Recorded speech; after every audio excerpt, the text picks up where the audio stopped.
"Oh, I should certainly do it," said Sherlock Holmes, and I started at the interruption, for my companion had been eating his breakfast with his attention entirely centered upon the paper which was propped up by the coffee pot.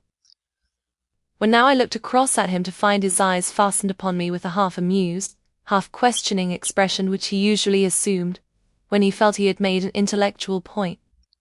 "Do what?" I asked. He smiled as he took his slipper from the mantelpiece and drew from it enough shag tobacco to fill the old clay pipe with which he invariably rounded off his breakfast. "A most characteristic question of yours, Watson," said he. "You will not, I am sure, be offended if I say that any reputation for sharpness which I may possess has been entirely gained by the admirable foil which you have made for me. Have I not heard of debutantes who have insisted upon plainness in their chaperones? And there is a certain analogy. Our long companionship in the Baker Street rooms had left us on those easy terms of intimacy when much may be said without offence, and yet I acknowledge that I was nettled by his remark. "I may be very obtuse," said I, "but I confess that I am unable to see how you have managed to know that I was asked to help in the Edinburgh University bazaar." "But precisely. The letter was only just come to hand, and I have not spoken to you since." "In spite of that," said Holmes, leaning back in his chair and putting his fingertips together, "I would even venture to suggest that the object of the bazaar is to enlarge the university cricket field." I looked at him in such bewilderment that he vibrated with silent laughter. "The fact is, my dear Watson, that you are an excellent subject," said he. "You are never blasé. You respond instantly to any external stimulus.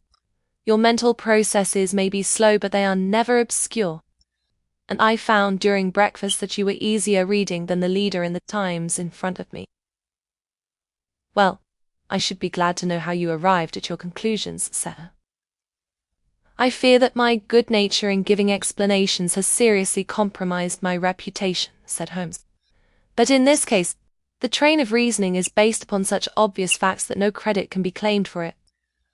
You entered the room with a thoughtful expression, the expression of a man who is debating some point in his mind. In your hand you held a solitary letter. Now, last night you retired in the best of spirit, so it was clear that it was this letter in your hand which had caused the change in you." "Yes, this is obvious."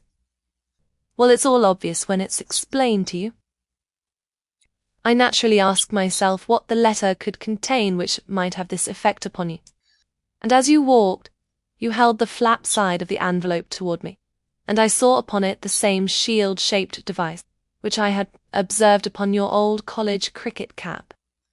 It was clear, then, that the request came from Edinburgh University or from some club connected with the university.